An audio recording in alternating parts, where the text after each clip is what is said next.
اعوذ باللہ من الشیطان الرجیم بسم اللہ الرحمن الرحیم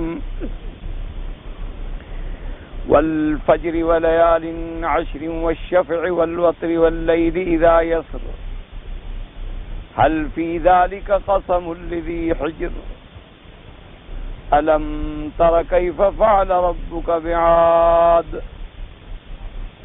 إرم ذات العماد التي لم يخلق مثلها في البلاد وثمود الذين جابوا الصخر بالواد وفرعون ذي الأوتاد الذين طغوا في البلاد فأكثروا فيها الفساد فصب عليهم ربك سوط عذاب ان ربك لبالمرصاد۔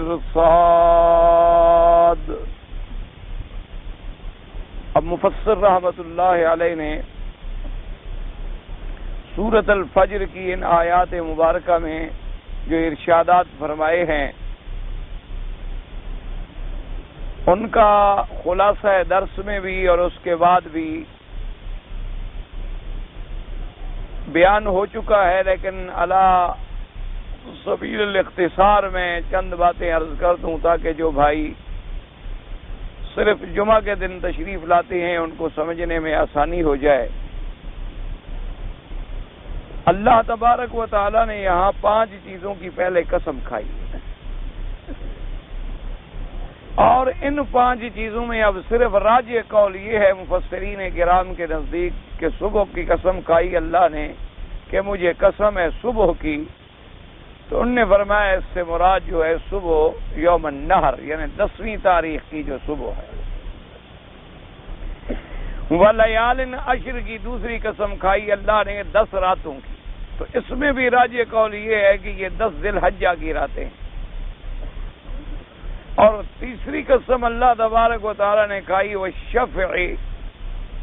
شفع کہتے ہیں جفت کو، اس سے مراد بھی وہ 12ویں تاریخ ہے، 12ویں ذی الحجہ کو، کہ جب اللہ نے اجازت دی ہے اپنے بندوں کو کہ اگر 12 کو کنکریاں مار کے وہ مکے کو آ جائیں تو کوئی حرج نہیں۔ اور وتر سے مراد جو ہے وہ 13ویں تاریخ ہے ذی الحجہ کی، جس کا اللہ نے قرآن میں بھی ذکر فرما دیا فمن تعجل فی یومین فلا اثم علیہ ومن تأخر فلا اثم علیہ لمن اتقى، کہ اگر کوئی 12 تاریخ کو کنکری مار کے واپس آ جائے تو الحمدللہ حج پورا ہو گیا، لیکن اگر اللہ توفیق دے اور رہ جائے اور 13 تاریخ کو بھی کنکری مار کے آئے تو اور زیادہ فضیلت ہے، اور وہ ٹھہرنا جو ہے اس کے لیے کوئی گناہ کی بات نہیں ہے بلکہ فضیلت کی بات ہے۔ یہ 4 قسمیں ہو گئی، اور 5ویں قسم کھائی اللہ نے واللیل اذا یسر، کہ قسم ہے مجھے رات کی جب جائے، تو علماء نے فرمایا کہ اس سے مراد بھی لیلۃ المزدلفہ کی رات ہے۔ تو یہ قول راجح بھی ہے جمیع مفسرین کرام کے نزدیک، اور اس قول کے مطابق تمام آیات کا آپس میں ایک بڑا حسین ربط بھی بن جاتا ہے کہ پوری قسمیں جو ہیں ان کا تعلق جو ہے عشرہ ذی الحجہ سے ہے اور ذی الحج کے مہینوں سے ہے، اور اس کا تعلق جو ہے حج کے ایک عظیم فریضے کے سے تعلق رکھتا ہے۔ اور ان قسموں کے اندر چونکہ بندوں کو تنبیہ ہے، اور ایام حج جو ہیں وہ ایک ایسے ایام ہیں کہ جس میں اکناف عالم سے پوری کائنات سے اللہ کی مخلوق جو ہے وہ کھنچ کھنچ کے چلی آتی ہے، تو اس لحاظ سے بھی یہ تناسب اور ربط اور سیاق اور سباق کا جو تقاضا ہے اس کے مطابق بھی یہ قول جو ہے اول الاقوال ہے اور راجی ہے سب کے نزدیک۔ اب ان 5 قسمیں کھانے کے بعد پروردگار عالم نے پھر تنبیہ فرمائی اپنے بندوں کو، فرمایا حل فی ذالک قسم لذی حجر، حجر کہتی ہیں عقل کو، جیسے عقل کو عقل بھی کہتی ہیں، عقل کو حجر بھی کہتی ہیں، اور اسی طرح عقل کو نحا بھی کہتے ہیں، اور اسی طرح عقل کو لب بھی کہتے ہیں، جیسے قرآن میں آتا ہے ان فی ذالک لآیات لأولی الالباب، اسی طرح قرآن میں آتا ہے ان فی ذالک لآیات لأولی النہی، اسی طرح قرآن پاک نے فرمایا ہجر، اس کی وجہ یہ ہے کہ حجر کا معنی ہوتا ہے روکنا، جیسے اللہ کے گھر کے باہر ایک حجر ہے جسے آپ حتیم کہتے ہیں، یہ بھی طواف کرنے والوں کو روکتی ہے کہ اندر سے طواف نہیں کرنا بلکہ باہر سے طواف کرنا ہے۔ تو اسی طرح عقل انسانی جو ہے، عقل کو عقل بھی اسی لیے کہتے ہیں، عقل یعقل، یعنی کسی چیز کو آپ رسی سے باندھ دیتی ہیں تو وہ خطرے میں پڑنے سے رک جاتی ہے، تو عقل بھی انسان کو روکتی ہے کہ بھئی یہ گڑھا ہے، یہ آگ ہے، یہ دریا ہے، یہ سانپ ہے، یہ بچھو ہے، تو عقل اس کو روکنے والی ہے، منع کرنے والی ہے، ڈر والی چیزوں سے بچانے والی ہے۔ اللہ تبارک و تعالی نے فرمایا کہ جو عقل والے لوگ ہیں، کیا اتنی قسموں کے بعد ان کے لیے اب انتہا ہو گئی کہ اور بھی کچھ باقی ہے؟ کیا ان کے لیے یہ اتنی بڑی قسم نہیں ہے جو صاحب عقل ہیں؟ یعنی ہاں، بہت بڑی قسم ہے کہ جب ایک بات کی قسم اللہ خود کھائیں اور اپنے بندوں کو وہ بات قسم کے بعد بتلائیں تو اس بات میں کتنی تاکید ہوگی، کتنی توکید ہوگی، اور اس بات کے اندر کتنی تحدید و تشدید ہوگی، اور اس کے اندر کتنی بندوں کے لیے ترہیب ہوگی۔ تو اس لیے اللہ نے فرمایا حل فی ذالک قسم لذی حجر، کیا میری یہ قسمیں کھانے کے بعد عقل والوں کے لیے یہ قسم کافی ہے؟ لا شک فی ذالک، کوئی شبہ نہیں اس میں کہ اتنی بڑی قسمیں جو ہیں، اللہ تو اگر ایک چیز بھی قسم کھاتے تو وہ بھی کافی ہوتی، لیکن شرط یہ ہے کہ ان لوگوں کے لیے جن کو اللہ نے عقل سے نوازا ہے، ان لوگوں کے لیے جن کو اللہ نے علم سے نوازا ہے، ان لوگوں کے لیے جن کو اللہ نے فہم سے نوازا ہے۔ یاد رکھیں کہ آج کل ہماری تو تعریفیں بھی تبدیل ہو گئی ہیں۔ ہم عقل والا اس کو سمجھتے ہیں جو دولت زیادہ کما لیتا ہو، ہم عقل والا اس کو سمجھتے ہیں جو اقتدار کی کرسی پہ پہنچ جاتا ہو، ہم عقل والا اس کو سمجھتے ہیں جو اپنے علاقے میں چودھری اور بڑا سرمایہ دار یا کوئی صنعت کار بن جاتا ہو، لیکن اللہ کے قرآن کی روشنی میں ان کو عقل والا نہیں سمجھا جاتا۔ اللہ تبارک و تعالیٰ کے قرآن کی روشنی میں اور حضور پاک صلی اللہ علیہ وسلم کے فرامین پاک کی روشنی میں عقل والے وہ ہیں جنہوں نے اپنے اللہ پر ایمان لائے اور جنہوں نے حضور پاک صلی اللہ علیہ وسلم کی اتباع کی، جنہوں نے قرآن کو سینوں سے لگا لیا اور جنہوں نے اس دنیا کو دار فانی سمجھا اور عالم آخرت کے لیے تیاری کرتے رہے، وہ عقل والے سمجھے جاتے ہیں۔ کیونکہ جو آدمی ایک فانی دنیا میں لگ جائے اور دائمی چیز کو چھوڑ دے وہ عقل والا نہیں ہوتا۔ جو آدمی اپنے خالق اور مالک کو بھی نہ پہچانے وہ عقل والا نہیں ہوتا۔ جو آدمی اپنے ہادی اور اپنے رہبر اور اپنے مرشد اور اپنے قائد حضرت محمد الرسول اللہ صلی اللہ علیہ وعلی آلہ واصحابہ وسلم تسلیما کثیرا آپ کی ذات پر ایمان نہ لے آئے وہ عقل والا نہیں ہوتا۔ جو اللہ کی اتاری ہوئی کتاب پر ایمان نہ لے آئے، اللہ کے احکامات پر عمل نہ کرے، وہ اللہ کے فرمان کی روشنی میں عقل والا نہیں ہوتا، بلکہ اللہ نے فرمایا یہ بے وقوف ہیں، بلکہ جانوروں سے بھی زیادہ گم کرتا رہا ہے۔ اس لیے خدا بند قدوس نے دوسرے مقام پر وضاحت فرما دی، فرمایا محمد عربی صلی اللہ علیہ وسلم یہ جتنے کافر اور مشرک ہیں، ان کے دل تو ہیں لیکن سمجھتے کوئی نہیں، ان کے کان تو ہیں لیکن سنتے کوئی نہیں، ان کی آنکھیں تو ہیں لیکن دیکھتے کوئی نہیں۔ کیا معنی؟ یعنی صراط مستقیم نہیں دیکھتے۔ کیا معنی نہ سننے کا؟ یعنی اللہ کا پیغام اور اللہ کا قرآن نہیں سنتے۔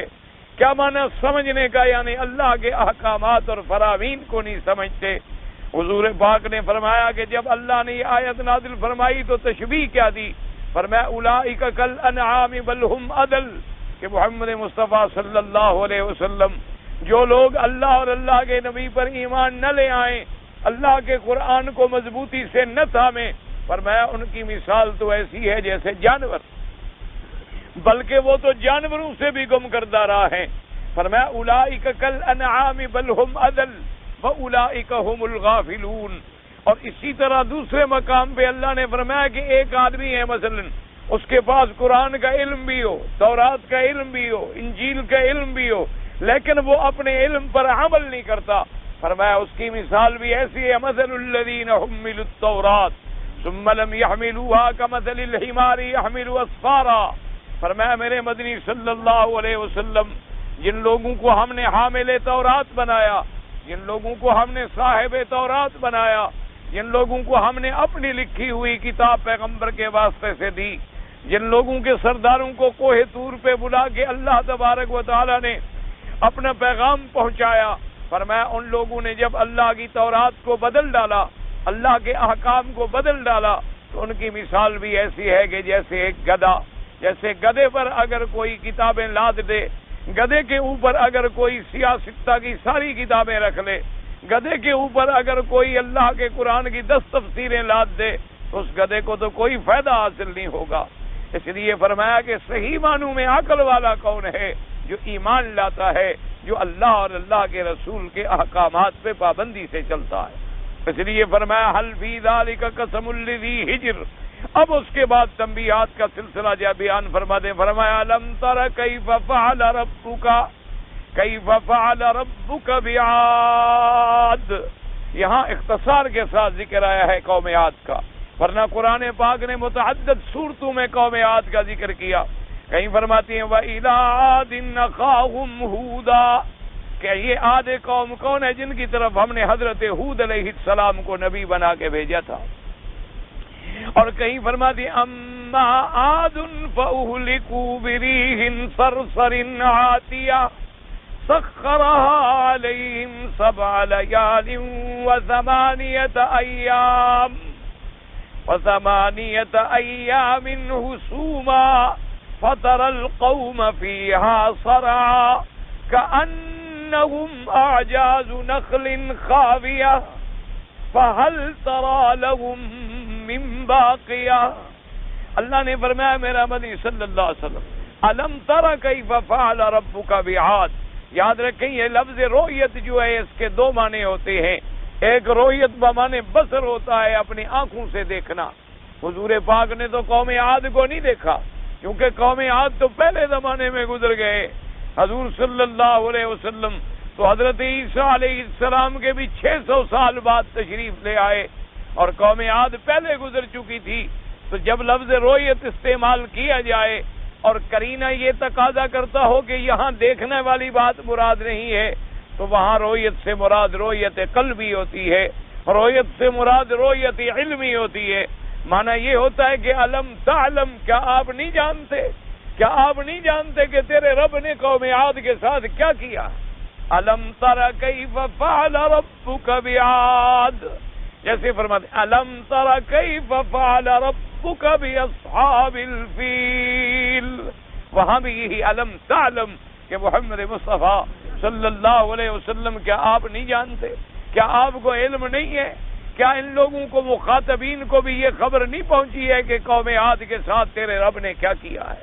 ان کو اللہ نے کیسے برباد کیا، ان کو اللہ تبارک و تعالی نے کیسے اپنے عذاب میں آ کر اور اپنی گرفت میں لے کر دنیا میں ہلاک کر دیا کہ اب ان کا کوئی ایک آدمی بھی باقی نہیں ہے۔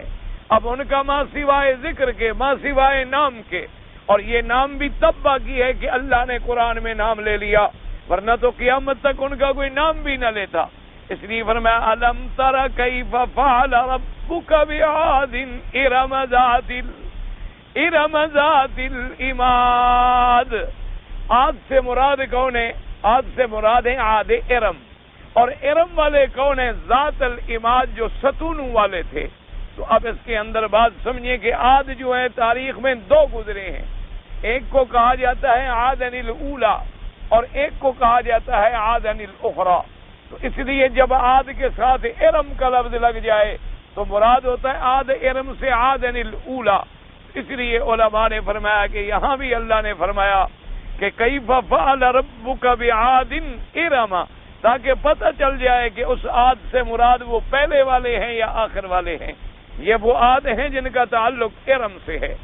اور اصل میں علماء نے تحقیق کی اور انہوں نے فرمایا کہ یاد رکھیں کہ عاد جو ہے یہ بیٹا ہے اوس کا، عاد ابن اوس ابن ارم ابن سام ابن نوح، یعنی عاد بیٹا ہے اوس کا، اوس بیٹا ہے ارم کا، اور ارم بیٹا ہے سام کا، اور سام بیٹا ہے نوح علیہ السلام کا۔ اس طرح ان کا ایک سلسلہ چلتا ہے، یعنی اب ارم جو ہے وہ عاد کا دادا بنے گا، اور اسی طرح پھر سمود جو ہے وہ بھی ارم کی اولاد ہیں۔ اسی طرح یاد رکھیں سمود جو ہیں، چونکہ ارم کا پھر ایک بیٹا عابر ہے، عابر کا بیٹا جو ہے وہ سمود ہے، اور اسی طرح پھر سمود کا ایک بیٹا شدید ہے، اور ایک بیٹا شداد ہے جس نے ایک دنیا میں جنت بنائی تھی اور اس کا نام بھی ارم رکھا تھا۔ تو اس لیے علماء کرام نے فرمایا کہ اس عاد سے مراد جو ہیں وہ عاد ارم ہیں۔ اب قرآن نے ان کو فرمایا کہ ذات العماد، عماد کہتی ہیں جمع ہے عمود کی، عمود کا معنی ہوتا ہے ستون۔ تو علماء نے فرمایا وہ ستونوں والے اس لیے کہلائے کہ وہ لوگ زیادہ جو تھے احقاف میں رہتے تھے، صحراؤں میں زندگی گزارتے تھے، اور ان کے پاس جو تھے خیموں کی زندگی تھی، جیسے ہمارے ہاں خانہ بدوش لوگ ہوتے ہیں، خیموں میں رہتے ہیں اور خیموں میں زندگی گزارتے ہیں، اور جتنے خیام ہوتے ہیں تو ہر خیمے کے لیے ایک عمود ہوتا ہے۔ یہ قاعدہ ہوتا ہے کہ اگر خیمہ چھوٹا ہے تو ایک درمیان میں اس کے عمود ہوگا، ایک لکڑی جس پر خیمے کو تانا جاتا ہے، اور اگر خیام بڑے ہوں گے تو پھر عمائد بھی زیادہ ہوں گے۔ اس لیے چونکہ وہ سب خیمے لگاتے تھے اور جب چلتے تھے تو لکڑیاں بڑی بڑی اپنے خیموں کے لیے ساتھ رکھتے تھے، اس لیے ان کو لقب دیا گیا ذات العماد، کہ وہ ستونوں والے جن کی زندگی کی بود و باش جو تھی وہ صحراؤں میں تھی، اور جو خیموں کی زندگی گزارنے والے لوگ تھے۔ اور بعض علماء نے فرمایا کہ ارم کی نسبت جو ہے یہ قبیلے کی طرف ہے، اور بعض نے فرمایا کہ ارم کی نسبت جو ہے یہ اس جنت کی طرف ہے جو شداد نے بنائی تھی۔ دنیا کے اندر اس نے جنت بنائی، اس میں باغات لگائے، 12 دریاں بنائی، بڑے بڑے ستونوں پہ محلات بنائے، لیکن جب جنت دیکھنے کی تمنا لے کے آیا تو اللہ کے عذاب نے پکڑ لیا، وہ خود بھی ہلاک و برباد ہوا اور وہ جنت بھی ہلاک و برباد و تباہ ہو گئی۔ تو بعض علماء نے فرمایا کہ اس کی نسبت جو ہے اس طرف کی گئی ہے، اس لیے اللہ نے فرمایا الم تر کیف فعل ربک بعاد۔ لیکن قرآن پاک نے یہاں یہ نہیں بتلایا کہ قوم عاد کے پاس نبی کون بھیجا گیا۔ دوسری جگہ القرآن یفسر بعضہ بعضا، قرآن اپنی تفسیر دوسری جگہ خود بیان فرماتی ہیں۔ فرمایا وَإِلَىٰ عَادٍ أَخَاهُمْ ہودا، کہ قوم عاد کی طرف ان کا بھائی بھیجا گیا کون؟ ہود اللہ کے نبی ہیں، حضرت ہود علیہ السلام۔ جیسے اسی طرح قوم سمود کے پاس حضرت صالح علیہ السلام کو بھیجا گیا، اسی طرح مدین والوں کے پاس حضرت شعیب علیہ السلام کو بھیجا گیا، اور اسی طرح قریش مکہ اور پھر تمام اقوام عالم کے لیے حضرت محمد الرسول اللہ صلی اللہ علیہ وعلی آلہ واصحابہ وسلم تسلیما کثیرا کو بھیجا گیا۔ اور اسی کے ساتھ ایک عقیدے کی بات بھی سمجھ لیں کہ جیسے بعض لوگ ہمارے ملک میں یہ بڑا شور کرتے ہیں کہ یہ جناب جتنے موحد لوگ ہیں یا یہ جتنے اللہ کی توحید کے علمبردار ہیں، جن کو وہ اپنی اصطلاحات میں وہابی کے لفظ سے یاد کرتے ہیں، چاہے وہ علماء دیوبند سے تعلق رکھتے ہوں یا علماء اہل حدیث سے تعلق رکھتے ہوں یا تبلیغ والوں سے تعلق رکھتے ہوں، ان کی نظروں میں یہ سب جو ہیں جو اللہ کی توحید کا نام لیوا ہیں یہ وہابی کہلاتے ہیں۔ تو وہ یہ کہتی ہیں کہ دیکھو جی وہابیوں نے تو اللہ کے پیغمبر کو بس اپنا بھائی سمجھ لیا ہے اور زیادہ سے زیادہ بڑا بھائی سمجھ لیا ہے۔ وہ کہتے ہیں جناب اس سے بڑی گستاخی کیا ہو سکتی ہے کہ ایک آدمی اللہ کے نبی کو بھائی سمجھے، اللہ کے نبی کو بھائی کا درجہ دے دے، تو یہ توہین انبیاء کرتے ہیں، یہ تنقیص انبیاء کرتے ہیں، یہ اللہ تبارک و تعالیٰ کے نبیوں کے شان میں کمی کرتے ہیں، نعوذ باللہ ثم نعوذ باللہ۔ اب حقیقت بات تو اللہ جانتا ہے، یا تو وہ یہ باتیں بیچارے کسی غلط فہمی کی بنا پہ کہتی ہیں تو اللہ ان کی غلط فہمیوں کو دور فرما دے، اور اگر وہ یہ باتیں بلا وجہ ایک دوسرے کو ضد اور اپنے بغض و عناد کی بنا پہ کہتی ہیں تو اللہ ہدایت عطا فرما دے۔ ورنہ اب دیکھیں خدا کی قدرت ہے، اللہ کا قرآن کھول کے دیکھو کہ جہاں اللہ نے قوم عاد کا ذکر کیا تو قوم عاد کی تعریف نہیں کی، فرمایا قوم عاد ایسی تھی جس نے دنیا میں فساد برپا کر دیا، قوم عاد ایسی تھی جس نے سرکشی اختیار کر لی، قوم عاد ایسی تھی جس نے اپنے پروردگار عالم کا انکار کیا، قوم عاد ایسی تھی جو تمرد اور تکبر اور سرکشی میں انتہا کو پہنچ گئی۔ لیکن جب ان کی طرف پیغمبر کی نسبت کی قرآن نے تو کیا کہا وَإِلَىٰ عَادٍ أَخَاهُمْ، یعنی ہم نے قوم عاد کی طرف بھیجا ان کا بھائی ہود علیہ السلام۔ اب اللہ تبارک و تعالیٰ اپنے پیغمبر کو ایسی سرکش قوم کا بھائی کہہ رہے ہیں تو نعوذ باللہ اللہ پاک نے اپنے پیغمبر کی شان میں کمی کی ہے؟ اپنے پیغمبر کی شان کے اندر نعوذ باللہ کوئی تنقیص کا پہلو ہے؟ اگر کسی کا بھائی کہنے میں توہین ہوتی تو کبھی خداوند قدوس اللہ تبارک و تعالی اپنے نبی کو قوم عاد کا بھائی نہ کہتے. فرمایا وَإِلَىٰ عَادٍ أَخَاهُمْ هُودًا وَإِلَىٰ ثَمُودَ أَخَاهُمْ صَالِحًا. اور قوم سمود کے پاس ہم نے کس کو بھیجا؟ ان کے بھائی حضرت صالح علیہ السلام. اور فرمایا وَإِلَىٰ مَدْيَنَ أَخَاهُمْ شُعَيْبًا. اور قوم مدین کے پاس ہم نے کس کو بھیجا؟ ان کے بھائی شعیب علیہ السلام کو. اللہ تبارک و تعالیٰ نے یاد رکھو یہ بھائی ہونا جو ہے یہ اخوت جو ہے کبھی نسب کے اعتبار سے ہوتی ہے. یعنی آدمی کا ماں باپ ایک ہے یا کم سے کم باپ ایک ہے یا کم سے کم ماں ایک ہے، وہ بھی آپس میں بھائی کہلاتے ہیں. کوئی بھائی حقیقی کہلائے گا، کوئی بھائی اخیافی کہلائے گا، لیکن ایک اخوت ہوتی ہے بے اعتبار عقیدے کے. ایک اخوت ہے جو نسب کے اعتبار سے ہے، یعنی دونوں کا ماں باپ ایک ہے تو وہ بھائی ہیں. اور ایک اخوت وہ ہوتی ہے جو آدمی کو عقیدے میں بھائی بناتی ہے. جیسے کہ اللہ نے فرمایا کہ انما المؤمنون اخوۃ، کہ جتنا دنیا میں ایمان والے ہیں وہ سب آپس میں کیا ہے؟ بھائی ہیں. کیونکہ یہ عقیدے والی اخوت جو ہے اس نے سب کو آپس میں اکٹھا کر دیا ہے. ورنہ یہ معنی نہیں ہوتا کہ اب ہر مومن جو ہے دوسرے کا. اب دیکھیں تمام عالم میں، تمام کائنات میں سب سے بڑا مومن اور ایمان والی ذات کون سی ہے؟ حضرت محمد الرسول اللہ. ہم ادنا ترین لوگ ہیں ایمان میں، اور ایمان میں اعلیٰ درجہ جو ہے وہ انبیاء کا ہے، اور سب سے بڑا درجہ جو ہے وہ حضرت محمد مصطفیٰ کا صلی اللہ علیہ وسلم. لیکن اللہ نے فرمایا ایمان والے سب آپس میں کیا ہوتے ہیں؟ بھائی ہوتے ہیں. اب اگر کوئی آدمی ایمانی اخوت کی بنا پر اپنے آپ کو حضور پاک صلی اللہ علیہ وسلم سے ملاتا ہے تو اس کا مطلب یہ نہیں کہ وہ حضور کی توہین کرتا ہے، یا حضور کو اپنا بھائی سمجھ کے میراث میں حصہ لیتا ہے، یا حضور کو اپنا شریک نسب اور شریک حسب بتلاتا ہے. سوال ہی پیدا نہیں ہوتا. یہ محض اللہ جانے غلط فہمیاں ہیں، اللہ جانے جہالت ہے، یا اللہ جانے عصبیت ہے. بہرحال جو چیز بھی ہے اللہ تبارک و تعالی ہدایت نصیب فرما دے اور صحیح بات سمجھنے کی توفیق عطا فرما دے. اسی لیے حدیث پاک میں آتا ہے کہ سیدنا امیر المؤمنین حضرت عمر رضی اللہ تعالی عنہ، آپ نے فرمایا، حضرت کی خدمت میں آ کے عرض کیا کہ حضور میں عمرے پہ مکہ جانا چاہتا ہوں. تو آپ نے فرمایا کہ میری طرف سے اجازت ہے. اور جب اجازت لی اور جانے لگے تو فرمایا لا تنسانا ان دعائے گیا اخی عمر، کہ اے بھائی عمر ہمیں وہاں جا کر دعا میں نہ بھول جانا. تو حضور پاک صلی اللہ علیہ وسلم نے حضرت عمر رضی اللہ تعالی عنہ کو بھی اپنا بھائی فرمایا. اسی طرح حضور صلی اللہ علیہ وسلم نے سیدنا علی رضی اللہ تعالی عنہ، حالانکہ وہ حضور کے بے اعتبار نسب کے بھائی نہیں بنتے ہیں، حضور صلی اللہ علیہ وسلم سے قرابت ہے، حضور صلی اللہ علیہ وسلم کے داماد ہیں، وہ ابھی طالب کے بیٹے ہیں، حضور کے چچا کے بیٹے ہیں. لیکن حضور پاک نے فرمایا کہ یا علی تم میرے بھائی ہو اور میں تمہارا بھائی ہوں. اسی طرح حضور پاک نے جب آپ تشریف لے جا رہے تھے جنگ پہ تو آپ نے فرمایا علی کیا تم اس بات پہ راضی نہیں ہو کہ جیسے موسیٰ علیہ السلام نے اپنے بھائی کو اپنی قوم پہ خلیفہ بنایا تھا، میں تمہیں اپنے بچوں میں گھر میں چھوڑ جاؤں تاکہ تم گھر والوں کی نگرانی کر سکو. حضرت علی رضی اللہ تعالی عنہ کو بھی حضور نے اپنا بھائی فرمایا. اسی طریقے سے کئی ایسے مقامات ہیں. تو اس لیے ہمیشہ یاد رکھیں کہ ایسے الفاظ سے نعوذ باللہ ثم نعوذ باللہ اللہ معاف فرمائے کسی کے دل میں حضور پاک کی شان کے اندر کمی کا کوئی تصور بھی نہیں ہوتا.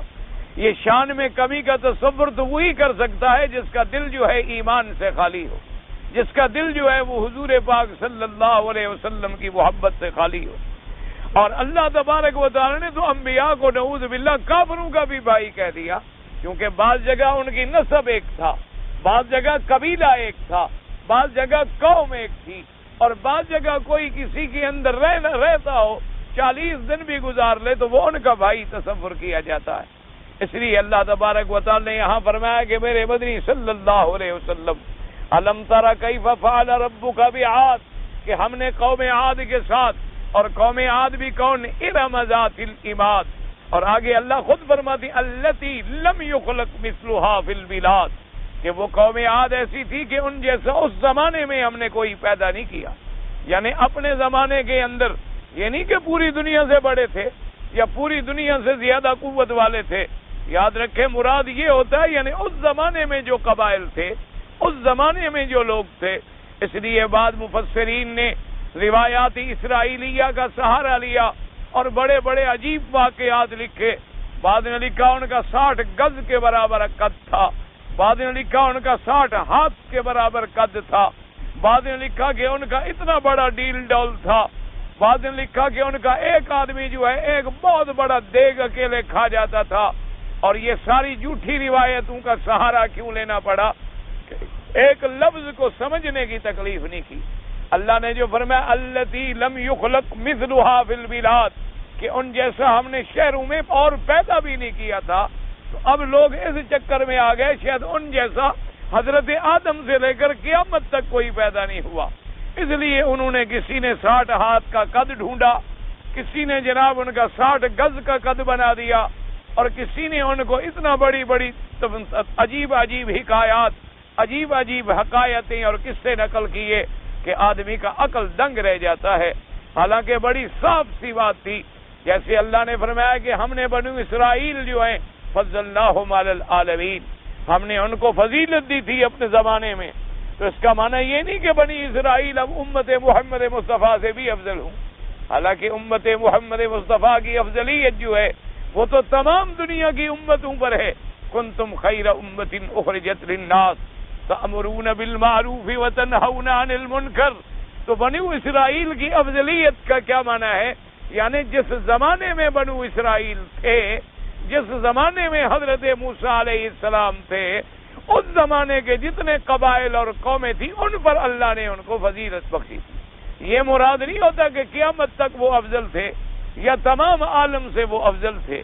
جیسے اس کی مثال علماء کرام نے اور بھی نقل فرمائی کہ ملکہ بلقیس کے بارے میں، ملکہ سبا کے بارے میں جب ہدہد نے رپورٹ پیش کی حضرت سلیمان علیہ السلام کو، تو اس نے اور جہاں باتیں بتلائیں وہاں یہ بھی بتلایا کہ وہ اوتیت من کل شیء ولہا عرش عظیم، کہ اللہ کے نبی وہ ملکہ جو ہے اس کو دنیا اوتیت من کل شیء، ہر چیز جو ہے اس کے پاس موجود ہے، اور اس کے پاس ایک بہت بڑا تخت ہے. تو اب اس کا مراد یہ نہیں کہ ہر چیز اس کے پاس موجود ہے، یعنی ہوائی جہاز بھی اس کے پاس موجود تھے، یہ تو بنے بھی نہیں تھے، ایجاد بھی نہیں ہوئے تھے. معنی یہ ہے کہ اس زمانے میں جو چیزیں تھیں، جو بادشاہوں کے لیے ضرورت ہوتی ہیں، اس کو اللہ نے ہر چیز دے رکھی ہے. یہ مراد نہیں ہوتا کہ جو چیزیں ابھی دنیا میں پیدا بھی نہیں ہوئی وہ بھی اس کے پاس موجود تھیں. اس لیے ہمیشہ یاد رکھیں کہ قوم عاد جو ہے وہ بڑے طاقتور تھے، بڑے قداور تھے، بڑے ڈیل ڈول والے تھے، لیکن اپنے قبیلے میں بڑے افضل تھے. یعنی اس وقت جتنے قبائل تھے ان سب سے زیادہ طاقتور تھے، ان سب سے زیادہ قوت میں معروف اور مشہور تھے، جن کے بارے میں اللہ نے فرمایا التی لم یخلق مثلها فی البلاد. اور اللہ نے فرمایا میرے مدنی صلی اللہ علیہ وسلم کیا ان کو نہیں پہنچا؟ یہ بات پچھلی آیت سے ملے گی، جیسے تھا نا الم تر کیف فعل، فرمایا وثمود الذین جابوا الصخر بالواد. کیا ان کو نہیں پہنچا قصہ قوم سمود کا؟ قوم سمود وہ لوگ ہیں جنہوں نے پتھر کاٹتے تھے وادی میں. کیا معنی؟ اتنے بڑی اللہ نے ان کو ہنر عطا فرمایا، اتنا اللہ نے ان کو قوت اور طاقت عطا فرمائی کہ آج دیکھو دنیا کتنا ترقی کر چکی ہے.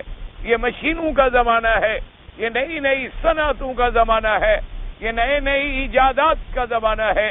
لیکن آج بھی اگر آپ قوم سمود کے وہ آثار قدیمہ دیکھیں، قوم عاد کے وہ آثار قدیمہ دیکھیں، آج بھی اگر قبل مسیح کے آثار قدیمہ دیکھیں، اور اگر زیادہ دور بھی نہ جائیں، اگر آپ آج سے 200 سال 250 سال پہلے کی بھی تاریخ اٹھا کے مختلف ملکوں میں جا کر آثار قدیمہ دیکھیں تو آج عقل دنگ رہ جاتی ہے کہ ان لوگوں نے بغیر مشینوں کے یہ چیزیں کیسے بنائی تھی. یعنی اگر آپ اور زیادہ دور نہ جائیں تو یہ حرم جو پرانا حرم ہے، اس کے اندر جو ستون لگے ہوئے ہیں، ذرا کبھی ان پر غور کر لیں کہ اتنے بڑے پتھر کے ستون، اور بغیر مشینوں کے، بغیر یہ ٹرک، بغیر یہ بڑے بڑے ٹریلر، بغیر یہ بڑی بڑی مشینیں، ان کو کسی دوسرے مکان سے منتقل کرنا، اور بغیر جوڑ کے، یعنی نیچے سے لے کر اوپر تک ستون میں کوئی جوڑ نہیں ہے.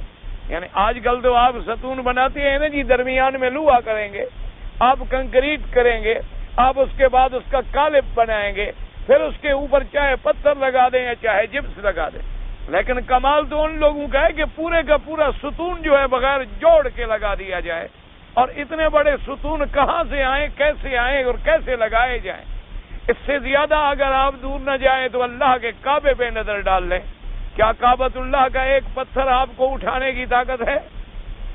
کتنے بڑے بڑے پتھر ہیں، لیکن بغیر کسی منجنیق کے، بغیر کسی مشینوں کے، بغیر کسی لفٹ کے، بغیر کسی چیز کے ان لوگوں نے کندھوں پہ اٹھا اٹھا کے اللہ کے کعبے کو تعمیر کر دیا. اسی سے ذرا آپ غور کریں کہ آج ہم کتنی محنتیں کرتے ہیں، لیکن اس کے باوجود بھی ہم ان کا مقابلہ نہیں کر پا رہے کہ جن لوگوں نے پہلے زمانے میں تعمیرات کی ہیں اور بغیر یعنی آپ حیران ہوتے ہیں کہ آج سیمنٹ کا زمانہ آ گیا. آج سے 100 سال پہلے یا 200 سال پہلے تو سیمنٹ کا کوئی تصور بھی نہیں تھا، یعنی کوئی آدمی سوچ بھی نہیں سکتا تھا کہ سیمنٹ کیا ہوتی ہے. اب تو سیمنٹ کی بھی اقسام ہو گئی، یہ بلیک ہے اور یہ وائٹ ہے اور یہ فلان ہے اور یہ فلان ہے، لیکن اس زمانے میں کچھ نہیں تھا. لیکن ایسی عمارتیں بنائی گئیں کہ صدیاں بیت گئی ہیں، آج تک اینٹ اپنی جگہ سے نہیں ہلی اور آج تک اس کے اندر کسی قسم کی کوئی کمی نہیں پیدا ہوئی. اور جب ان سے پوچھا کہ ابھی یہ کیا ہے تو انہوں نے کہا کہ یہ جو دالیں ہم کھاتے ہیں، مسور کی دالیں، ماش کی دالیں، انہوں نے کہا اس وقت کاریگروں نے ان کو پیس کر ان کے مثالیں بنا کر یہ چنائیاں کی تھی.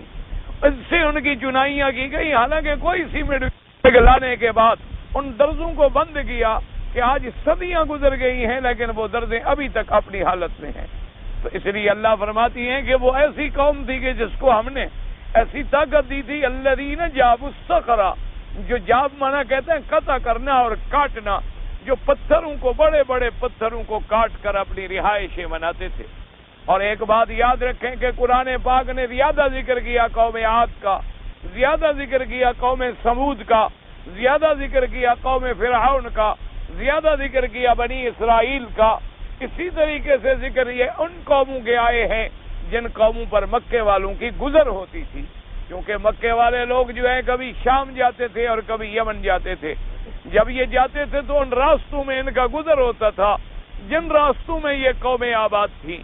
اگر اللہ تبارک و تعالی پہلے خطاب اول کے اندر ان لوگوں کو کسی ہندو قوم کے بارے میں بات بتلا دیتے، کسی آریہ قوم کے بارے میں بات بتلا دیتے، کسی یونان کی قوم کے بارے میں بات بتلا دیتے، کسی بابل اور نینوا کے ذکر کر دیے جاتے تو شاید ان کو بات سمجھ نہ آتی. لیکن جب ان کو ان قوموں کا مخاطب کیا گیا، ان شہروں کے نام لیے گئے جن سے رات دن ان کا گزر ہوتا تھا، اس لیے فرمایا وَثَمُودَ الَّذِينَ جَابُوا الصَّخْرَ بِالْوَادِ، وہ لوگ جنہوں نے پتھر کاٹے اور پتھر کاٹ کے، اور ان کے پتھر کاٹنے کا بھی عجیب کمال تھا.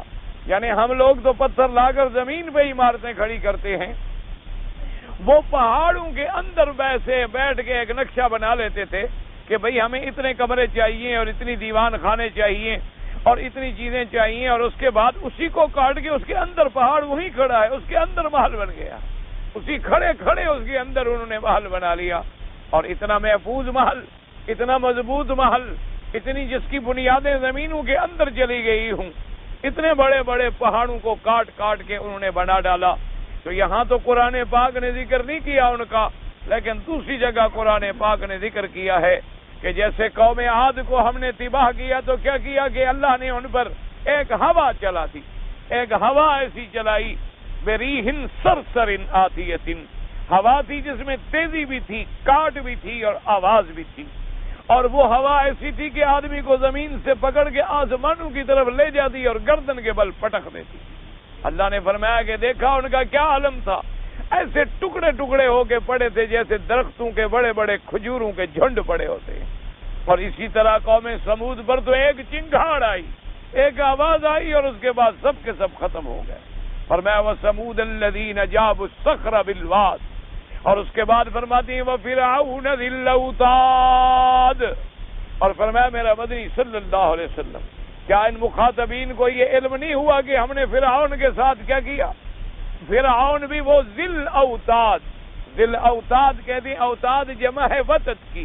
اور یاد رکھیں فرعون جو ہے یہ لقب ہے، کسی کا نام نہیں ہے. اصل میں پہلے زمانے میں یہ قاعدہ ہوتا تھا کہ جو لوگ کسی علاقے کے بادشاہ بنتے تھے، جیسے کیسر، روم والے کیسر کہلاتے تھے، فارس والے کسرا کہلاتے تھے، یعنی فارس پہ کوئی بادشاہ آئے گا تو لقب اس کا کسرا ہوگا، روم پہ بادشاہ کوئی بھی آئے گا وہ کیسر کہلائے گا۔ پھر تاریخ والوں نے جب تاریخ مرتب کی تو کیسر الاول، کیسر الثانی، کیسر الثالث معین کی۔ اسی طرح جیسے حبشہ پہ کوئی آئے گا تو نجاشی کہلائے گا، اور اسی طرح مصر پہ کوئی آئے گا تو وہ فرعون کہلائے گا۔ اسی طرح ورنہ فرعون کسی کا نام نہیں ہے، بلکہ فراعنہ تو ایک قبیلہ بھی بن گیا، ایک قبیلے کا نام بھی ہے، اور فرعون جو ہے یہ لقب ہے ان ملوک مصر کا جنہوں نے مختلف ادوار میں اور مختلف زمانوں میں مصر پہ حکومت کی ہے۔ اور ایک فرعون جو اس زمانے میں حاکم تھا، جو زمانہ ہے سیدنا موسیٰ علیہ السلام کا، اسی کا نام جو ہے حتیٰ کہ انہوں نے کہا کہ یہ وہی فرعون ہے جو ذی الاوتاد کے نام سے مشہور ہوا، کہ اپنے مخالفین کو، اپنے باغیوں کو، اپنے جو اس کے مخالف ہوتے تھے ان کو سزا یہ دیتا تھا کہ ان کو دیواروں میں کھڑا کرا کے ان کے ہاتھوں اور پاؤں میں میخیں لگوا دیتا تھا، یا ان کو زمین پہ لٹا کے ہاتھ اور پاؤں میں میخیں لگوا دیتا تھا۔ جیسے کہ مفسرین کرام نے لکھا ہے کہ جب بی بی آسیہ، جس نے اسلام قبول کیا رضی اللہ تعالی عنہا وارضا، جس نے حضرت سیدنا موسیٰ علیہ السلام پہ ایمان لے آئی، جب فرعون کو پتا چلا کہ میری تو بیوی بھی مسلمان ہو چکی ہے تو اس نے حکم دیا کہ بی بی آسیہ کو بھی وہی سزا دی جائے، یعنی اس کے ہاتھوں اور پاؤں میں میخیں لگا دی جائیں، اور ایک بہت بڑا پتھر جو ہے اوپر اس کے معلق کر دیا جائے۔ اگر وہ اللہ کو چھوڑ دے اور موسیٰ علیہ السلام کا انکار کر دے تو ساری سزائیں ختم کر دو اور وہ بدستور میرے ملک کی ملکہ کہلائے گی، اور اگر وہ اللہ کی توحید اور سیدنا موسیٰ علیہ السلام پر ایمان نہ لے آئے، اسی حالت میں وہ پتھر گرایا جائے تاکہ وہ کچل دی جائے۔ تو سیدہ آسیہ کو جب بلایا گیا، ایک عورت کے ایمان کا اندازہ بھی لگائیں اور اپنے اپنے ایمان کا اندازہ بھی لگائیں۔ آج کتنے مسلمان ہیں جو اپنے بچوں کو کالج میں پڑھانے کے لیے قادیانی بن گئے؟ آج کتنے مسلمان ہیں جو صرف عہدہ لینے کے لیے رافضی اور شیعہ بن گئے؟ آج کتنے مسلمان ہیں جنہوں نے دولت کے حصول کو اپنے آپ کو آغا خانی بنا کے کفر کی صفوں میں شامل کرا دیا؟ اور کتنے مسلمان ہیں جنہوں نے محض علاج کے لیے، محض کسی مشن سے امداد حاصل کرنے کے لیے اپنے آپ کو عیسائی بنا دیا؟ اور کتنی مسلمان ہیں نعوذ باللہ، کتنی مسلمان لڑکیاں ہیں کہ جنہوں نے بڑے گھروں میں شادی کرنے کے لیے اسلام کو چھوڑ کے ہندو لڑکوں سے شادیاں کر لیں، اور جن کا نام عائشہ تھا تو اوشا اور آشا بن گئیں۔ اللہ تبارک و تعالی سے دعا کریں کہ اللہ مسلمانوں کو ہدایت دیں، اللہ ہمیں اپنے دین سے پھر ایک تعلق اور ثبات نصیب فرما دیں۔ ورنہ آج وجہ یہی ہے، آپ جو دیکھتے ہیں کہ دنیا میں، ہمارے ملکوں میں یا اسلامی ملکوں میں نہ امن ہے، نہ اسلامی ملکوں کے اندر کوئی ثبات ہے، نہ استحکام ہے، اس کی وجہ یہ ہے کہ جب مسلمان ہی نہ رہا ہو۔ مسلمان ہے تو صرف نام کا مسلمان ہے، جیسے کہ کتابوں میں آتا ہے کہ ایک زمانہ آئے گا لم یبق من الاسلام الا اسمہ، کہ اسلام سے باقی کچھ نہیں بچے گا، صرف نام بچے گا، اور قرآن میں باقی کچھ نہیں بچے گا، صرف حروف بچیں گے، کہ لوگ قرآن کو بطور حروف کے پڑھ لیں گے اور نام کے اعتبار سے مسلمان کہلا لیں گے، ورنہ ان کے اندر نہ اسلام ہوگا نہ قرآن ہوگا۔ یہی وجہ ہے، ورنہ آپ اندازہ فرمائیں، ایک مسلمان ہو، اسلام کو ماننے والا ہو، قرآن پہ عمل کرنے والا ہو، کیا آپ اس سے توقع کر سکتے ہیں کہ وہ شراب بیچتا ہو؟ اس سے توقع کر سکتے ہیں کہ وہ مسلمان بچوں میں ہیروئن اور منشیات اور مخدرات کی لعنتوں کو پھیلاتا ہو؟ کیا ایک کلمہ گو مسلمان سے، جس نے یہ حکم دیا ہو کہ کافر کی بیٹی کے سر پہ بھی پردہ ڈالا جائے، اس سے توقع کر سکتے ہیں کہ وہ مسلمان بیٹیوں کی عصمت دری کرے اور بے عزتی کرے؟ کیا وہ اپنے آپ کو پھر مسلمان کہلانے کا بھی حقدار رہ سکتا ہے؟ کیا ایک مسلمان سے آپ یہ توقع کر سکتے ہیں کہ وہ سود کھاتا ہو؟ کیا آپ ایک مسلمان سے یہ توقع کر سکتے ہیں کہ وہ دواؤں میں بھی زہر ملاتا ہو اور اللہ کی مخلوق کو مرنا ہے تو مر جائیں پر مجھے پیسے مل جائیں؟ کیا ایک مسلمان سے آپ یہ توقع کر سکتی ہیں کہ وہ چیزوں میں ملاوٹ کرتا ہو؟ اس سے یہ توقع کر سکتی ہیں کہ وہ غذاؤں میں ملاوٹ کرتا ہو؟ وجہ کیا ہے کہ صرف نام کا اسلام باقی ہے، ورنہ جو حقیقت میں مسلمان ہے وہ تو خال خال ہے۔ الا قلیل من عبادی الشکور، اللہ معاف فرمائے وہ لاکھوں میں شاید کوئی ایک ہو تو خدا جانے، ورنہ اگر آپ ایمانداری سے آپ مولویوں کی بات کو چھوڑ دیں، آپ اپنے تصورات میں، اپنے دل میں، اپنے دماغ میں، اپنے ضمیر کو بیدار کر کے رات گھر میں بیٹھیں اور غور کریں کہ جب اسلام آیا تھا تو صحابہ کی شکل کیا تھی، ان کا عمل کیا تھا، ان کا کردار کیا تھا، ان کا قول کیا تھا، ان کا لباس کیا تھا، ان کی وجہ کیا تھی، ان کا اٹھنا کیا تھا، ان کا بیٹھنا کیا تھا، اور پھر ذرا اپنی تہذیب پہ غور کریں، آپ کو نظر آئے گا کہ آج ہم تہذیب محمد مصطفیٰ کو چھوڑ کر تہذیب کفار میں اتنی الجھ گئے ہیں کہ ہمارا قول سے لے کر فعل تک، لباس سے لے کر یعنی سر سے لے کر پاؤں کے جوتے تک، ہم نے اپنے آپ کو عین انگریزوں کی نقل ایک کاپی بنا دیا ہے، اور تہذیب محمد مصطفیٰ کا ہمارے ساتھ کوئی واسطہ نہیں ہے۔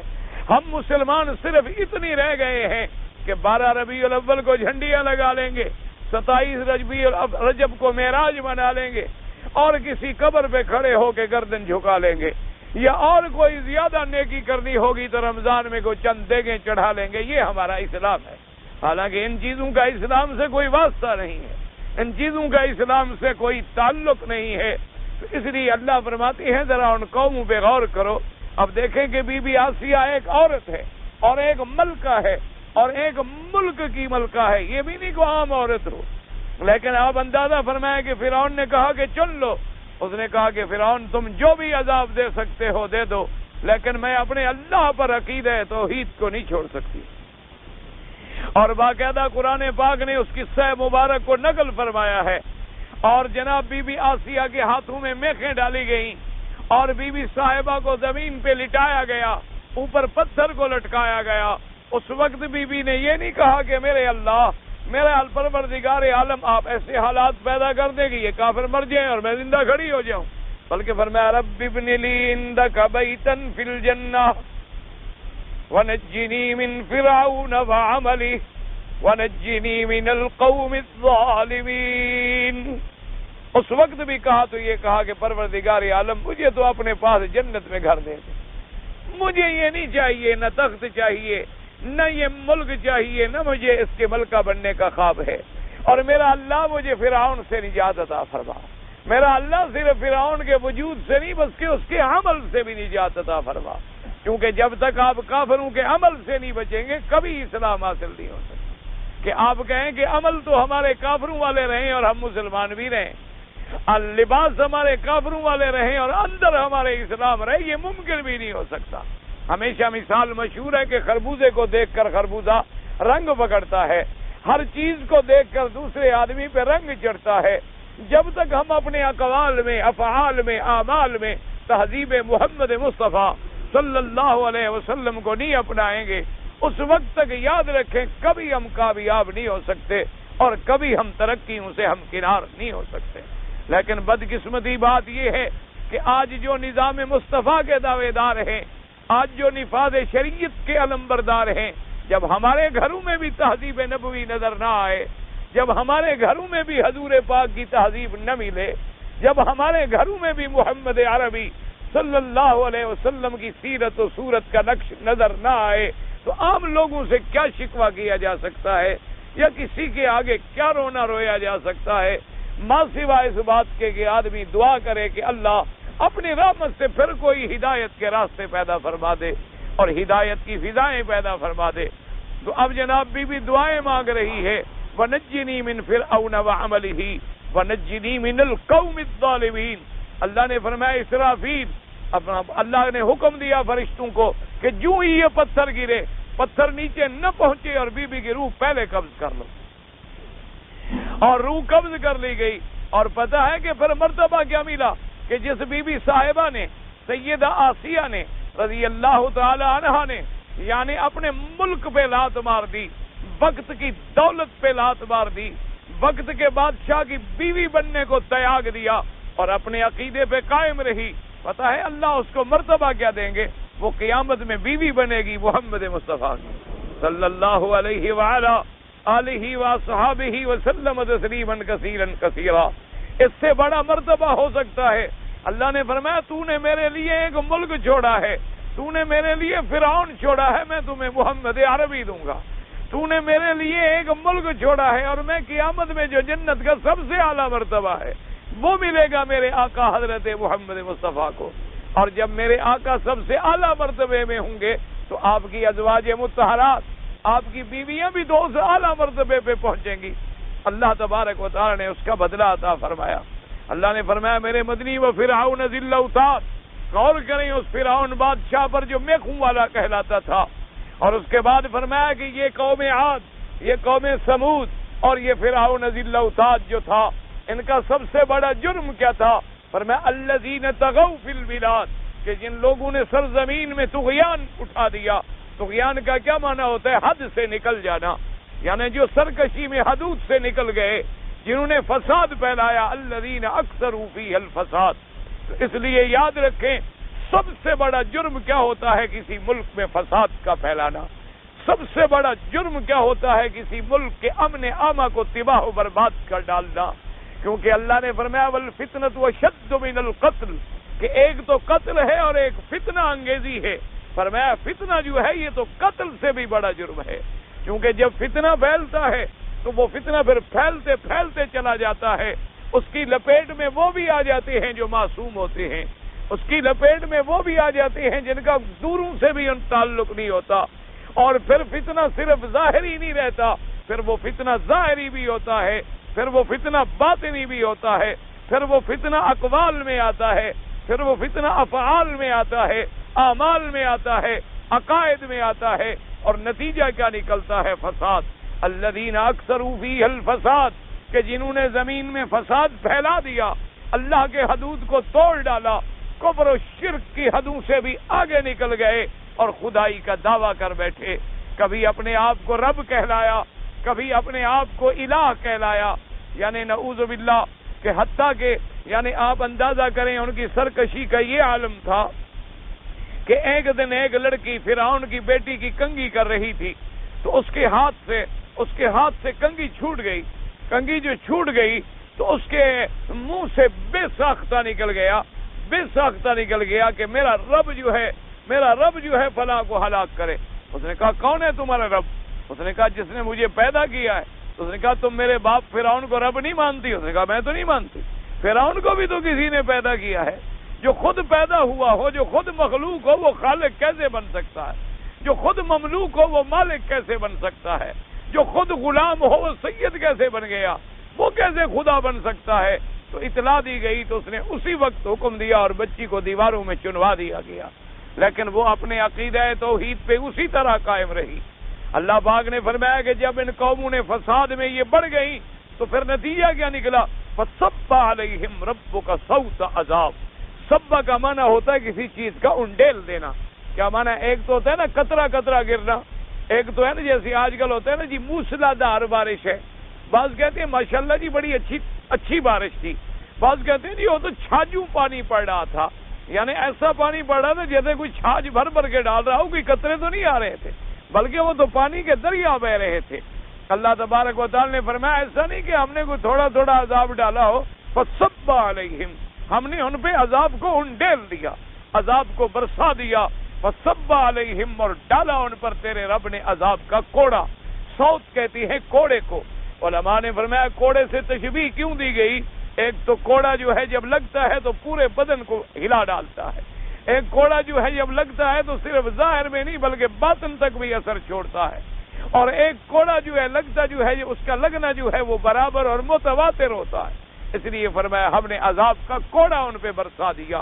کسی کو اللہ نے غرق کر دیا، کسی پر اللہ نے ہوائیں بھیج دی، کسی پر اللہ نے جبریل کی آواز کو مسلط کر دیا، اور نتیجہ کیا نکلا کہ ان میں سے کوئی باقی نہ رہا۔ اور فرمایا آگے ایک جملہ قاعدہ سن لیں، اللہ نے فرمایا میرا مدنی صلی اللہ علیہ وسلم جب حضور کا نام آئے تو درود شریف پڑھ لیا کریں۔ حضور ایک یعنی جملہ ایک سنت اللہ کا ذکر آیا، کیا فرمایا؟ ان ربک لبالمرصاد، آمنہ کے لال اپنی امت کو بتا دیں کہ تیرا رب اب بھی گھات میں ہے۔ کیا مانا؟ اب بھی تم اگر ظلم کرو گے اب اگر تم فساد کرو گے، اب بھی اگر تم سب کا امتوں والے عمل دہراؤ گے تو تیرا رب بھی گھات لگائے ہے، تمہارے ہر عمل کو جانتا ہے، پھر تم پر عذاب کا کوڑا برسائے گا۔ اس لیے ان واقعات کو کیوں ذکر کیا جاتا ہے؟ تاکہ ہم ان واقعات کو پڑھنے کے بعد عبرت پکڑیں، ہم دیکھیں کہ کیا ہمارے اندر وہ قوم لوط والے عمل تو نہیں آ گئے، ہم دیکھیں ہمارے اندر قوم عاد والے عمل تو نہیں آ گئے، ہم دیکھیں ہمارے اندر قوم سمود والے عمل تو نہیں آ گئے، ہم دیکھیں ہمارے اندر قوم فرعون والے عمل تو نہیں آ گئے۔ آپ ذرا غور کریں آنکھیں بند کر کے، قوم لوط کے اندر یعنی لڑکوں سے بدفعلی کا عمل تھا، جو آج تمہارے ملک میں ایک فیشن اور آرٹ بن چکا ہے۔ اور اسی طرح بعض قوموں کے اندر کیا تھا، اللہ معاف فرمائے، شرک اور بت پرستی، اور آج ہمارے یہاں قبر پرستی، درخت پرستی، اور جناب پتہ نہیں شخصیت پرستی، قومیت پرستی، وطن پرستی، اصلیت پرستی، نسل پرستی، کیا کیا بلائیں ہمارے اندر اثر کر چکی ہیں۔ اور اسی طرح پہلی قوموں میں ماپ اور تول میں کمی کرتے تھے، دیکھ لیں امت محمد مصطفیٰ میں، یعنی اس مقام پہ آ گئی ہے کہ کہتے ہوئے شرم آتی ہے۔ اور بعض قومیں سود میں مبتلا ہوئی تھی، اور امت محمد مصطفیٰ آج سود کے اس مقام پہ چلی گئی ہے کہ ہندو شرماتا ہے، کافر شرماتا ہے کہ ہم تو پیسوں میں اور ٹکوں میں اور آدھی % اور 1% سود لیتے تھے، لیکن یہ مسلمان قوم ہے جو 20 اور 40% پہ پہنچ گئی ہے۔ اس نے یعنی ترقی کا یہ عالم کر دیا ہے۔ اور بعض قومیں جو تھیں وہ زنا میں مبتلا ہو گئی۔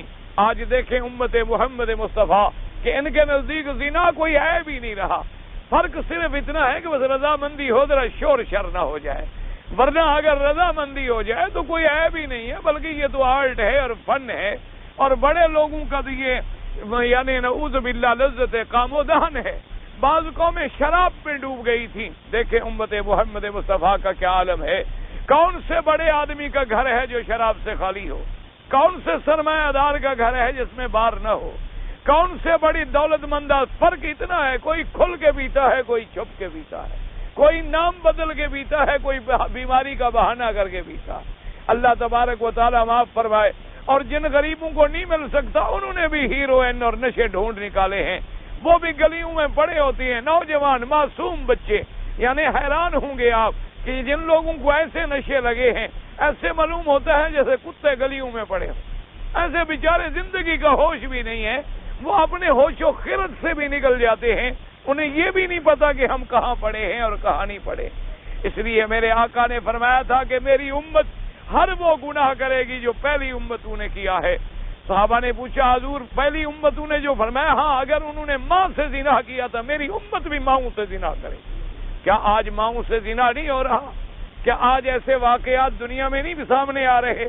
اور ان چیزوں کا پھر نتیجہ کیا نکلتا ہے؟ اللہ کا عذاب، اللہ کا عذاب۔ اور عذاب کیا ہوتا ہے؟ کبھی فصل برباد کر دیے گئے، کبھی دریاؤں میں طغیانیاں آ گئی، کبھی پانی سے محروم کر دیا گیا، کبھی آپس میں لڑا دیا گیا، کبھی گھروں کے اندر ناچاکیاں کر دی گئیں، اور پھر ایسے عذاب بھی آتے ہیں کہ بالکل ختم کر ڈالا گیا۔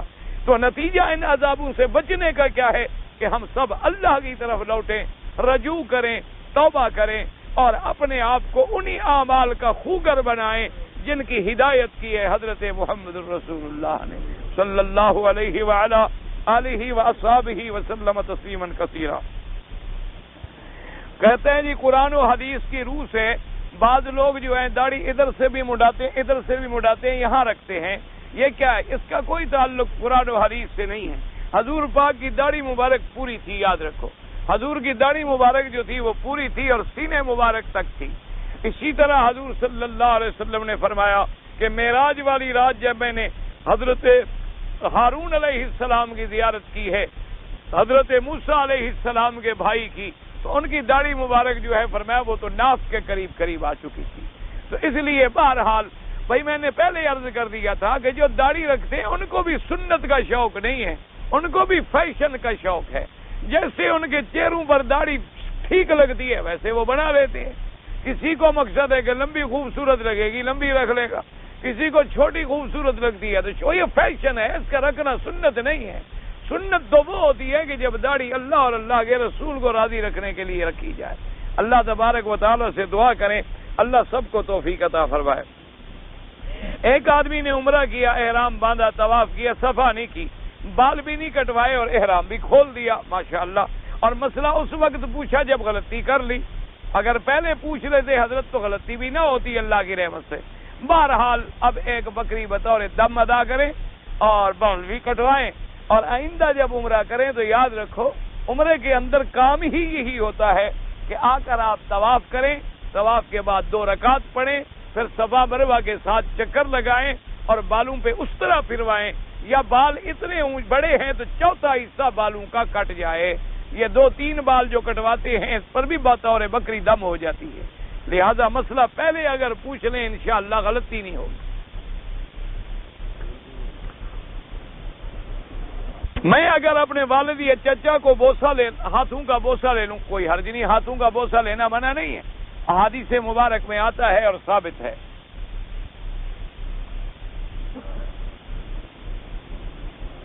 میری پھوپھی کی جائیداد پتہ نہیں کیا ہے، میری پھوپھی زندہ تھی تو اس نے میرے بھتیجا کی ہے۔ بہرحال اگر اس نے شریعت کے مطابق وصیت کی ہے، چونکہ قاعدہ یہ ہوتا ہے کہ ہر آدمی اپنے مال کے تیسرے حصے میں وصیت کر سکتا ہے، یہ نہیں کر سکتا مثلاً کہ وہ سارا مال جو ہے کسی اور کو دے دے، وہ وصیت قابل قبول نہیں ہوتی۔ کیونکہ حضور صلی اللہ علیہ وسلم نے صحابی نے پوچھا کہ حضور میں اپنا پورا مال خیرات کرنا چاہتا ہوں، آپ نے فرمایا نہیں۔ اس نے کہا حضور میں آدھا کرنا چاہتا ہوں، آپ نے فرمایا کہ نہیں، پھر تمہارے ورثاء کیا کریں گے؟ اس نے کہا حضور اچھا تیسرا حصہ کرنا چاہتا ہوں خیرات، تیسرا حصہ خیرات کر دوں اور باقی ورثاء کو ملے؟ آپ نے فرمایا تیسرا حصہ کر دو لیکن ہے یہ بھی بہت، یعنی تیسرا بھی نہیں کرنا چاہیے۔ اس لیے حضور نے فرمایا کہ اپنی اولاد کو، اپنے ورثاء کو غنی چھوڑ جاؤ، یہ نہ ہو کہ تمہارے مرنے کے بعد وہ بھیک مانگتے پھرے۔ تو اس لیے اگر اس نے شریعت کے مطابق خیرات کی تھی زندگی میں وہ تو قبول ہوگی، اگر شریعت کے خلاف ہے تو وہ قبول نہیں ہوگی۔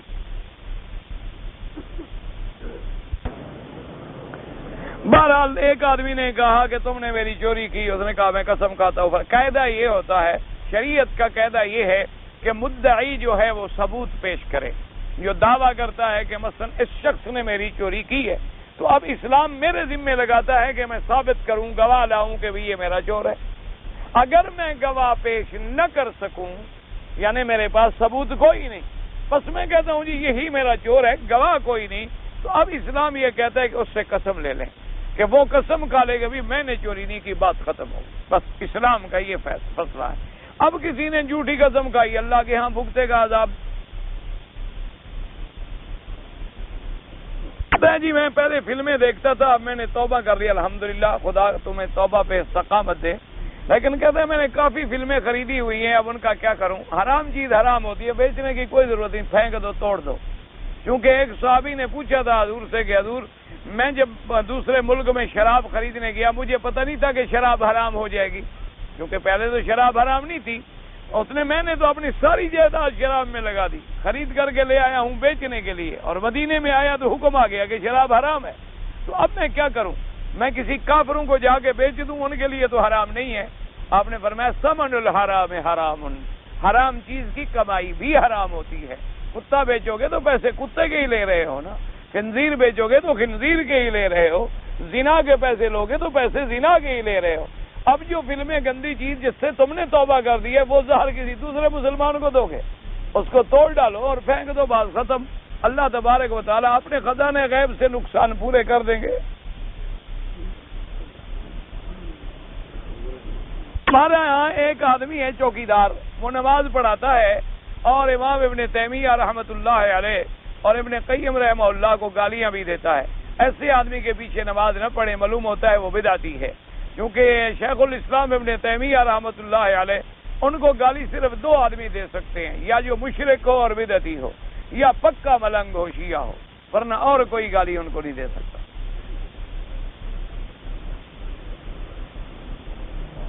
زنا کے لیے تو 4 گواہ چاہیے۔ حضور پاک نے بی بی حضرت علی کے لیے کس طرح حکم، حضرت علی نے، حضور نے حد کا حکم نہیں، حضور نے تو قتل کا حکم دیا تھا۔ مسئلہ بھی پڑھا کرو نا، جب نبی کے گھر میں کسی کے بارے میں خیانت پر بات ہو جائے تو وہاں بھی حدود رہتی ہے۔ عجیب آدمی ہے، یہ زنا کا واقعہ تو نہیں تھا، یہ تو یہ ہے کہ حضور صلی اللہ علیہ وسلم کو ایک غلط بات پہنچائی گئی، حضور نے غصے میں آ کر قتل کا حکم دے دیا۔ کہ اس کو جا کے قتل کر دو. بیوی ماریہ پر تو نہیں حکم جاری کیا. کچھ مسئلے کو سمجھا بھی تو کرو. اللہ کے نبی میں کوئی جا کے خیانت کرے, تم کسی بادشاہ کے گھر میں خیانت کرو, تمہیں پھول پہنائیں گے انشاءاللہ. اور اللہ کے نبی جو دین کے بھی بادشاہ ہوں اور دنیا کے بھی بادشاہ ہوں.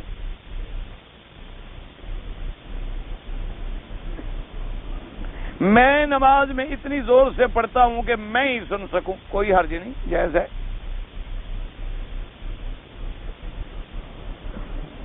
ایک جگہ ڈرائیوری کر رہا ہوں, اسکول میں لے جانا لے آنا ہے. بچوں کو ایک چھوٹا بچہ ہے, اس کو چھٹی عین ظہر کے نماز کے وقت ہوتی ہے.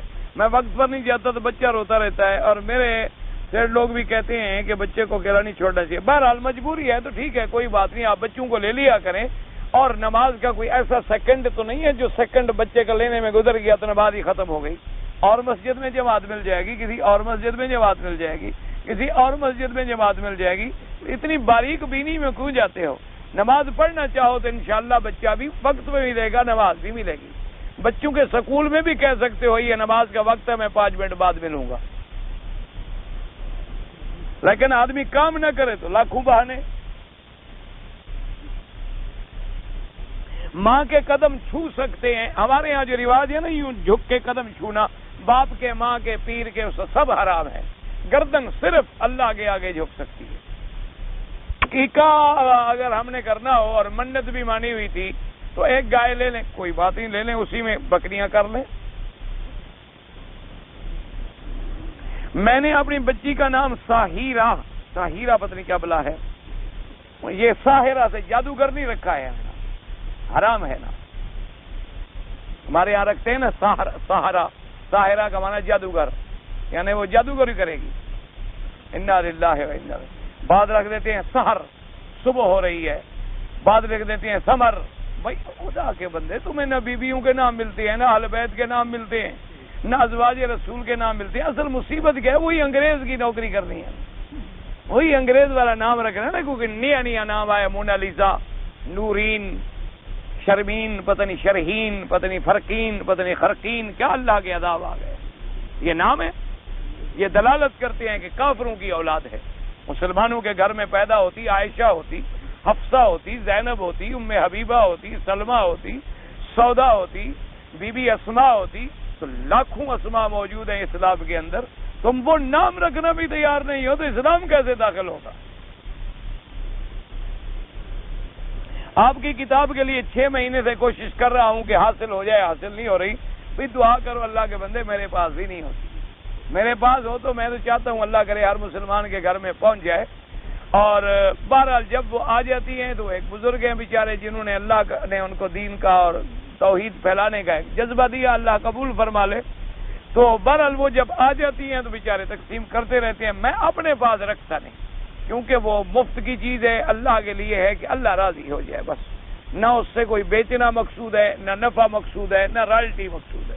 اور ویسے بہرحال دعا فرمائیں. آج کی اطلاع ملی تھی کہ وہ دوسرا جلد جو ہے وہ بھی چھپ کے مکمل ہو گیا ہے. دعا فرما دیں اللہ کرے وہ بھی خیریت سے پہنچ جائے, جلدی سے آ جائے, تاکہ کسی مسلمان